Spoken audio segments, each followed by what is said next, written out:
¿Habría champán? ¿Habría acabado en el vestuario antes de que salgan ahí? Habría, no, es que tiene que haber. Agua de Lo Bilbao. mismo que el pasado sábado, pues había champán, había cerveza. Son los momentos de disfrutar. Se había hecho el esfuerzo, se había conseguido el objetivo. A partir de ahí, todo lo que se produzca es perdonable y es entendible. Ahí tienen la grandeza de un gran equipo, como este que están viendo ustedes en pantalla. El Athletic, como digo yo, 11 aldeanitos que han armado la Marimorena en esta Liga de las Estrellas, que tiene que hacer pensar muy mucho a algunos presidentes de Primera División sobre los fichajes de la próxima temporada. No digo porque se fiche, sino por los fichajes a la desesperada o creyendo que van a ser auténticas estrellas, jugadores que ni Ríos, Joseba Echeverría. Vaya fiesta, equipo. Y además, eso viéndolo nosotros a través de, bueno, en el campo el pasado viernes y a través de la pantalla en estos momentos, pero hay que ponerse en el interior de cada uno de los jugadores lo que estarían disfrutando en ese momento y lo que habrá pasado por cada una de sus cabezas a través de los actos que se celebraron el pasado sábado.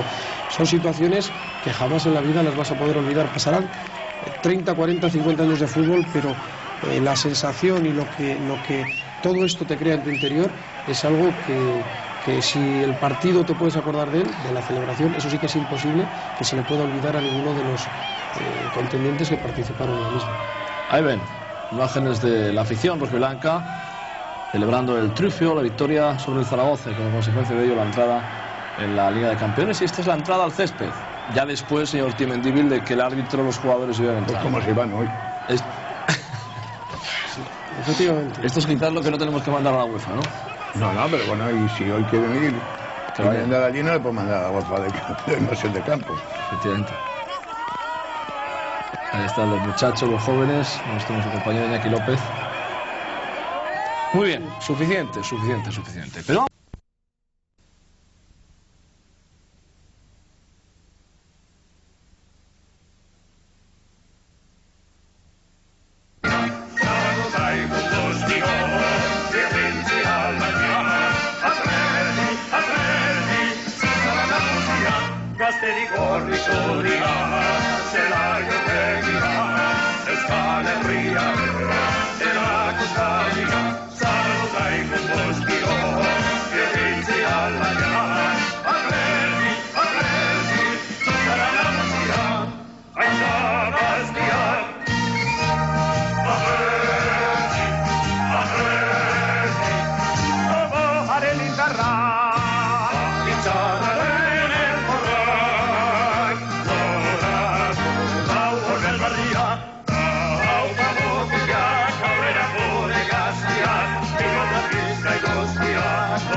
Kaixo, arratsaldeon ikusentzule guztioi. Bilboko udaletxean gaude, hain zuzen ere hemengo arabiar aretoan, eta hemendik ordu erdi edo 3 ordu laurden barru, Atletikeko jokalariak hementxe izango dira, futbolzaleen ongi etorria jasotzeko.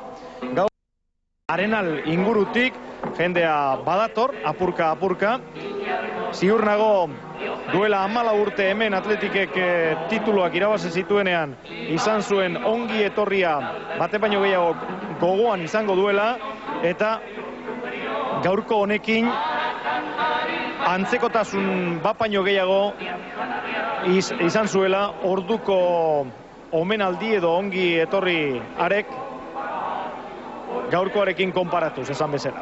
Jendea sai dago, tarteka Atletiken himnoa ere kantatu dute, Atletiken oihuak behin baino gehiagotan entzun ditugu.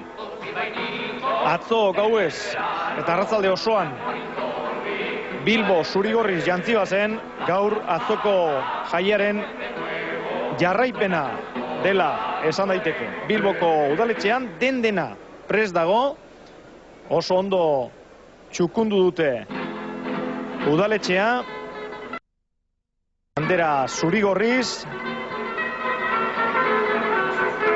eta jendea zai dago. Egia esan, txalogarria eta bestalde batetik harritzekoa ere bada jendearen portaera. Hemen gaur bildu diren gehienentzat, ziur nago gaua oso luzea izango zela, neketsu ere bai, naiz eta gustoko lekuan aldaparik ez izan, esaera zaharrak dioenez, eta hala ere, logurak usatuta, hementxe izatea nahi izan dute futbolzale hauek, euren jokalariei omenaldirik beroena egiteko. Edadeko, gazte, zein neskamutil koskor, denak hementxe ditugu. Atletikeko jokalariak noiz etorriko zai, baina oraindik desente faltako da. Egia esan, gaur helikopteroaren laguntza beharrezkoa dugu Atletikeko jokalariek egingo duten ibilbide hori osorik eta zehatz-mehatz eskaintzeko. Oraingoz eguraldi arazoak direla eta ezinezkoa dugu. Zan behar da hemen Bilbo aldean zerua lainotuta dagoela, gainera behelainoa ere bai, geroago eta beherago daude lainoak, eta horregatik arazoak ditu gure helikopteroak. Horregatik ez dakigu zehatz-mehatz oraindik jokalariak ibaiganetik abiatu diran ere. Gure lankidetariko bat handa, aldugu momentuan berarekin bat egiten ahaleginduko gara, baina oraingoz ezin dizuegu esan jokalarien kamioi hori Mazarredo kaletik Gran Biarantz eta gero udaletxerantz abiatu den ala ez. Jendea bai, jendea badator Bilboko kaleetatik.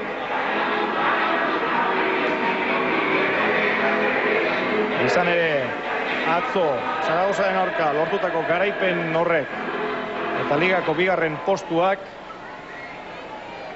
Atletizaleen bihotzak postu egin ditu eta liga edo kopa titulo bat irabazi balute bezala ospatzeko asmoa dago Bilbo aldean. Hortxe ikusten ari zarete, kaleak bete-betean. Eta udaletxearen inguruak nola dauden, argi eta garbi ikur dezakezu hor. Jentea balkoietan ere bai, euren banderak ipinita, leku asko soberik ez dago jokalarien pasaera ikusteko. Zubiaren bi aldeak jendez gainezka daude, udaletxearen aurrea ere bai, eta hemen mundu guztia zai batzuk kantatzen hasi dira, behar bada jokalariak euren bide hori bizkorrago egin dezaten edo, eta bin bitartean hemen gonbidatu berezi bat daukagunez, berarekin hitz egiteko aukera dauka Valentin Elgezabalek. Beti duinabetia da, Atletikeko presidente izandakoa, Bilboko udalean ere egon zen gizona, beraz alde bietatik dauka gaurko jai honek berarekin nolabaiteko zerikusia. Aurrera, Valentin. Ez dakit Valentinen mikrofonoa zabalita goen ala ez? Bai, orain bai. Bai, arratsaldeon, eta hemen txezuk esan bezala, beti duinabeitia, Atlético presidente izandakoa. Buenas tardes, señor Ñabeitia. Hola, buenas tardes. Me comentaba, según veníamos hacia aquí, que marchar en el año 82, perdón, y el Athletic. En el 83. O sea que, ¿esto qué fue? ¿Alguna gafada o así? Bueno, no, yo creo que no, pero casi, ¿verdad? O sea, marchar y quedar campeón de Liga, campeón de Copa. El siguiente lo mismo. Pues bien, pero bueno, lo bueno fue que la directiva anterior lo que hizo es preparar los cimientos para aquellos triunfos. ¿Esto quiere decir que igual el año que viene puede suceder lo mismo? Sí, yo pienso que sí, estamos enrachados. Y pienso que para mí lo que ha sucedido ayer es historia, es dentro de la historia del Atlético, creo que es un hito histórico importantísimo por la Liga de las Estrellas, tanto extranjero, tanto fenómeno, tanto dinero, y francamente creo que es un hecho que tiene que guardarse como un jalón de oro en la historia del Atlético. Bueno, yo no sé cómo vivió ayer un expresidente del Athletic el partido contra el Zaragoza. Yo estaba convencido que aunque hubiese metido a Zaragoza gol, el Atlético hubiese superado y hubiésemos ganado al Zaragoza y nos hubiésemos quedado clasificados para la Champions League, seguro. Esto es sin duda un éxito del Athletic, ¿no? Sí, es un éxito del Athletic, es un éxito de la Junta Directiva, del equipo técnico y fundamentalmente de los aficionados y del pueblo de Euskadi entera, porque esto es un apoyo que se nota y te hace hervir la sangre. ¿Hubiese soñado doña Beitia alguna vez a principio de temporada en que esto se podría dar? Bueno, al principio de temporada siempre se pensaba que lo lógico era llegar sí a hacer UEFA. Pero ya es que esto ha sido el remate y el premio a un esfuerzo increíble, de una raza. Eso para mí es claro. Pues nada, que se repitan los éxitos y muchas gracias. A vosotros. Vale. Beti Doña Beitia, garai baten Atletikeko presidente izandakoa. Eta betidanik Atletikekin lotura zuzena izan duen gizona. Lehenago esan dizuegu, edadeko jentea badagoela, gazteak zertan esanik ez, eta baita ume txiki-txikiak ere. Hilabete batzu bakarrik zituen bat ikusi dugu hor, eta beste jente gazte mordoska bat ibaiaren ertzean.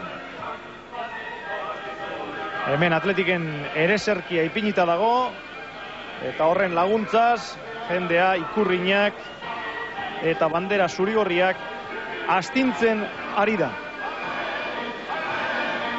Atletiken helburu nagusia denboraldi honetan, zera zen, Errege Koparen finala jokatzea. Horixe izan baita, talde zurigorriak historian zehar gogokoen izan duen txapelketa. 23 titulu lortu ditu Errege Kopan, 24 ez dute Errege Kopa moduan onartzen federaziokoek, baina aurten Kopan porrot egin ondoren, Mallorca izan zen zurigorrien borreroa, gogoratuko duzuenez, beste helburu batzuk ipini behar izan zituen Luis Fernandezen taldeak, eta helburu horiek sobera bete direla esan behar. Bigarren gelditzea, futbolzalerik baikorrenak ere ez zuen pentsatzen denboraldi hasieran, orain ostera ez da ametsa benetako errealitatea baizik.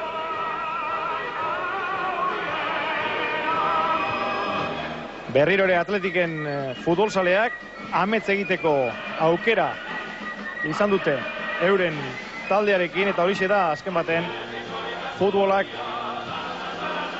eskaintzen duen gauzarik politenetarikoa. Posaldiak, nahigabeak eta azarreak ere ematen ditu futbolak, baina inork ezin dezake ukatu jendea bateratzeko eta sekulako giroa sortzeko aparteko zerbait daukala kirolonek. Eta are gehiago, Atleti bezalako talde baten. 100 urte ez dira ahuntzaren gauerdiko estula, historia luzea da, oparoa, oinarri sendoak dituen historia, eta gainera filosofia berezi bati itxatzita idatzi den historia. Beraz, hori kontutan hartuta, ez da harritzekoa hainbesteko jendetza izatea talde honek bere oinarri eta sostengu moduan. Hemen mundu guztia zai dago, kazetariak, udaleko kideak, eta abar. Astia daukagunez, behar bada une aproposa izan daiteke, gaur arratsaldeko omenaldi hau zer izango den gain gainetik aipatzeko. Udaletxera iritsi bezain laster, horrezko aurrezkoa egingo zaie Atletikeko ordezkariei. Gero Bilboko Koral Elkarteak eta Bilboko Bandak, Agur Jaunak eta Altza Gazteak abestuko dute. Ondoren alkatearen hitzalditxoa, Jose Mari Arrate Atletikeko presidenteak ere beste hitzalditxo bat eskainiko du. Eta horren ondoren, hemendik Bizkaiko Foru Aldundirantz abiatuko dira Atletikeko jokalariak. Bilboko Gran Biako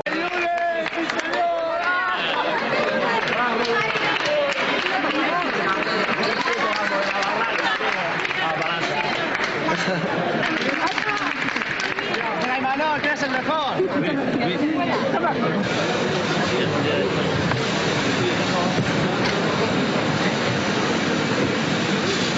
Miguel Ángel, ¿cómo ha trabajado ayer? Muy bien. ¿Habría champán? ¿Habría acabado en el vestuario antes de que salgan aquí? Habría, no, es que tiene que haber. Agua de Lo Bilbao. mismo que Agua de el pasado Bilbao. sábado, pues había champán, había cerveza, son los momentos de disfrutar. Se había hecho el esfuerzo, se había conseguido el objetivo. A partir de ahí, todo lo que se produzca es perdonable y es entendible. Ahí tienen la grandeza de un gran equipo, como este que están viendo ustedes en pantalla.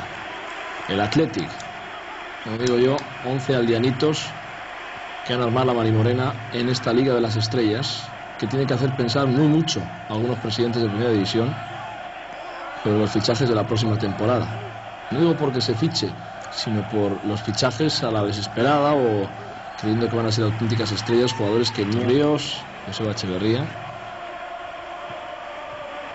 Vaya fiesta, equipo.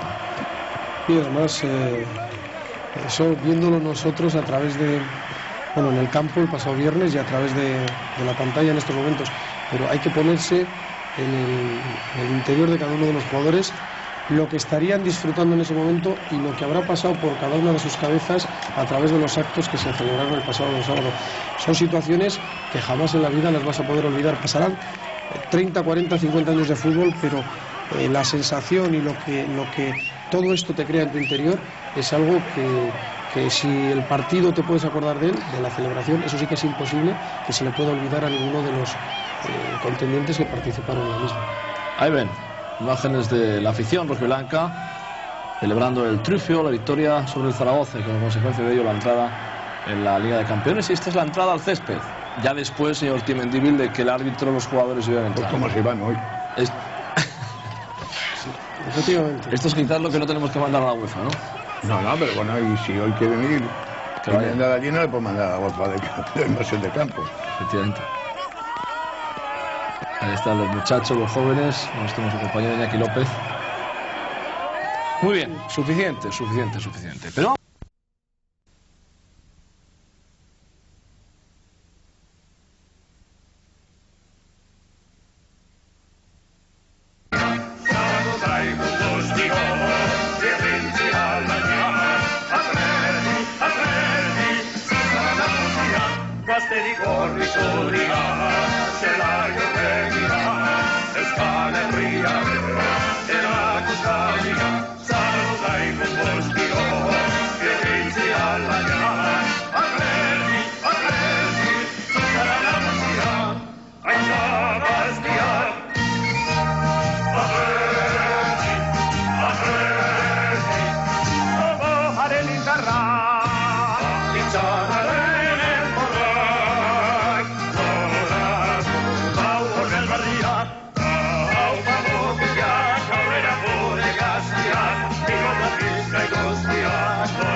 Kaixo, arratzaldeon ikusentzule guztioi. Bilboko udaletxean gaude, hain zuzen ere hemengo arabiar aretoan, eta hemendik ordu erdi edo 3 ordu laurden barru, Atletikeko jokalariak hementxe izango dira, futbolzaleen ongi etorria jasotzeko. Gaur Arenal ingurutik jendea badator, apurka.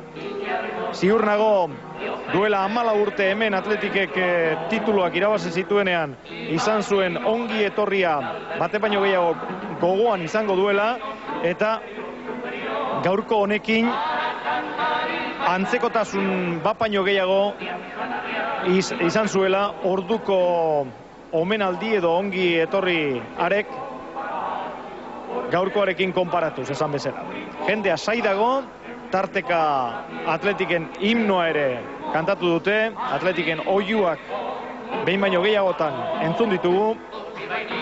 Atzo gauez eta arratzalde osoan Bilbo zurigorriz jantzi bazen, gaur atzoko jaiaren jarraipena dela esan daiteke. Bilboko udaletxean dena prest dago, oso ondo txukundu dute udaletxea,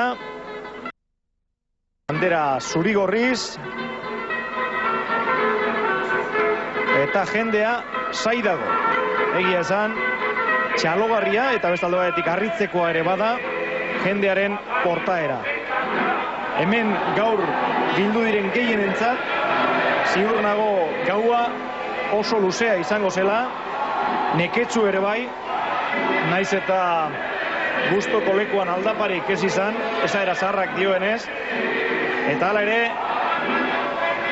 logurak usatuta, hementxe izatea nahi izan dute futbolzale hauek, euren jokalariei omenaldirik beroena egiteko. Edadeko, gazte, zein neskamutil koskor, denak hementxe ditugu. Atletikeko jokalariak noiz etorriko zai, baina oraindik desente faltako da. Egia esan, gaur helikopteroaren laguntza beharrezkoa dugu Atletikeko jokalariek egingo duten ibilbide hori osorik eta zehatz-mehatz eskaintzeko. Oraingoz eguraldi arazoak direla eta ezinezkoa dugu. Esan behar da hemen Bilbo aldean zerua lainotuta dagoela, gainera behelainoa ere bai, geroago eta beherago daude lainoak, eta horregatik arazoak ditu gure helikopteroak. Horregatik ez dakigu zehatz-mehatz oraindik jokalariak ibaiganetik abiatu diran ere. Gure lankidetariko bat handa, aldugu momentuan berarekin bat egiten ahaleginduko gara, baina oraingoz ezin dizuegu esan jokalarien kamioi hori Mazarredo kaletik Gran Biarantz eta gero udaletxerantz abiatu den ala ez. Jendea bai, jendea badator Bilboko kaleetatik,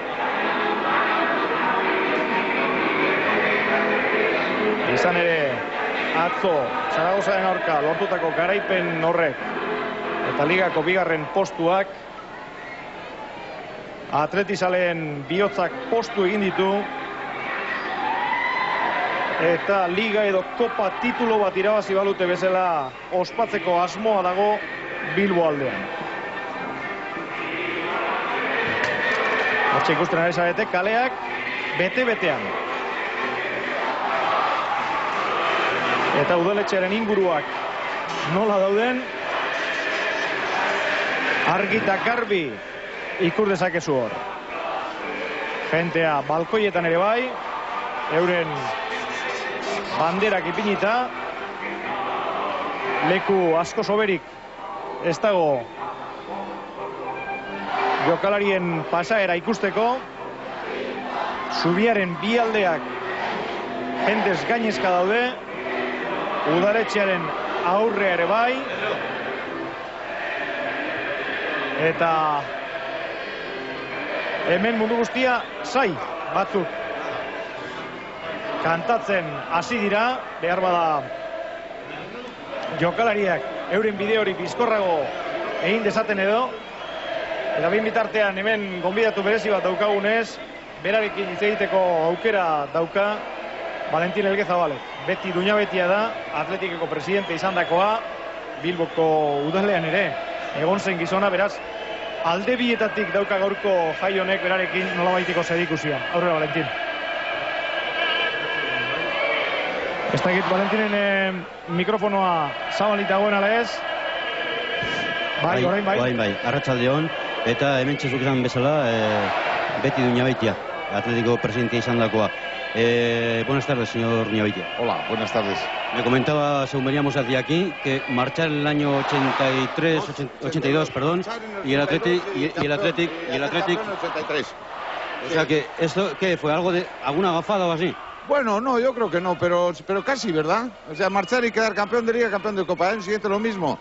Pues bien, pero bueno, lo bueno fue que la directiva anterior lo que hizo es preparar los cimientos para aquellos triunfos. ¿Esto quiere decir que igual el año que viene puede suceder lo mismo? Sí, yo pienso que sí, estamos enrachados. Y pienso que para mí lo que ha sucedido ayer es historia. Es dentro de la historia del Atlético, creo que es un hito histórico importantísimo por la Liga de las Estrellas, tanto extranjero, tanto fenómeno, tanto dinero. Y francamente creo que es un hecho que tiene que guardarse como un jalón de oro en la historia del Atlético. Bueno, yo no sé cómo vivió ayer un expresidente del Athletic el partido contra el Zaragoza. Yo estaba convencido que aunque hubiese metido a Zaragoza gol, el Athletic hubiese superado y hubiésemos ganado al Zaragoza y nos hubiésemos quedado clasificados para la Champions League, seguro. Esto es sin duda un éxito del Athletic, ¿no? Sí, es un éxito del Athletic, es un éxito de la Junta Directiva, del equipo técnico y fundamentalmente de los aficionados del pueblo de Euskadi entera, porque esto es un apoyo que se nota y te hace hervir la sangre. ¿Hubiese soñado Duñabeitia alguna vez a principio de temporada en que esto se podría dar? Bueno, al principio de temporada siempre se pensaba que lo lógico era llegar, sí, a hacer UEFA. Pero ya es que esto ha sido el remate y el premio a un esfuerzo increíble, de una raza. Eso para mí es claro. Pues nada, que se repitan los éxitos y muchas gracias. A vosotros. Vale. Beti Duñabeitia, garai baten Atletikeko presidente izandakoa. Eta betidanik Atletikekin lotura zuzena izan duen gizona. Lehenago esan dizuegu, edadeko jentea badagoela, gazteak zertan esanik ez, eta baita ume txiki-txikiak ere. Hilabete batzuk bakarrik zituen bat ikusi dugu hor, eta beste jente gazte mordoska bat ibaiaren ertzean. Hemen Atletiken ereserkia ipinita dago, eta horren laguntzaz, jendea, ikurriñak eta bandera zurigorriak astintzen ari da. Atletiken helburu nagusia denboraldi honetan, zera zen, Errege Koparen finala jokatzea. Horixe izan baita, talde zurigorriak historian zehar gogokoen izan duen txapelketa. 23 titulu lortu ditu Errege Kopan, 24 ez dute Errege Kopa moduan onartzen federaziokoek, baina aurten Kopan porrot egin ondoren, Mallorca izan zen zurigorrien borreroa, gogoratuko duzuenez, beste helburu batzuk ipini behar izan zituen Luis Fernandezen taldeak, eta helburu horiek sobera bete direla esan behar. Bigarren gelditzea, futbolzalerik baikorrenak ere ez zuen pentsatzen denboraldi hasieran, orain ostera ez da ametsa benetako errealitatea baizik.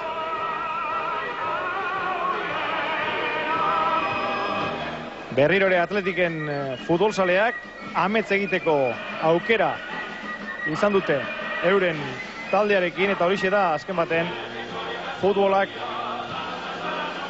eskaintzen duen gauzarik politenetarikoa. Posaldiak, nahigabeak eta azarreak ere ematen ditu futbolak, baina inork ezin dezake ukatu jendea bateratzeko eta sekulako giroa sortzeko aparteko zerbait daukala kirol honek. Eta are gehiago, Athletic bezalako talde baten. 100 urte ez dira ahuntzaren gauerdiko estula, historia luzea da, oparoa, oinarri sendoak dituen historia, eta gainera filosofia berezi bati itxatzita idatzi den historia. Beraz, hori kontutan hartuta, ez da harritzekoa hainbesteko jendetza izatea talde honek bere oinarri eta sostengu moduan. Hemen mundu guztia zai dago, kazetariak, udaleko kideak, eta abar. Astia daukagunez, behar bada une aproposa izan daiteke, gaur arratsaldeko omenaldi hau zer izango den gainetik aipatzeko. Udaletxera iritsi bezain laster, ohorezko aurrezkoa egingo zaie Atletikeko ordezkariei, gero Bilboko koral elkarteak eta Bilboko bandak, Agur jaunak eta Altza gazteak abestuko dute. Ondoren alkatearen hitzalditxoa, Jose Mari Arratze Atletikeko presidenteak ere beste hitzalditxo bat eskainiko du. Eta horren ondoren, hemendik Bizkaiko Foru Aldundirantz abiatuko dira Atletikeko jokalari. Bilboko Gran Biako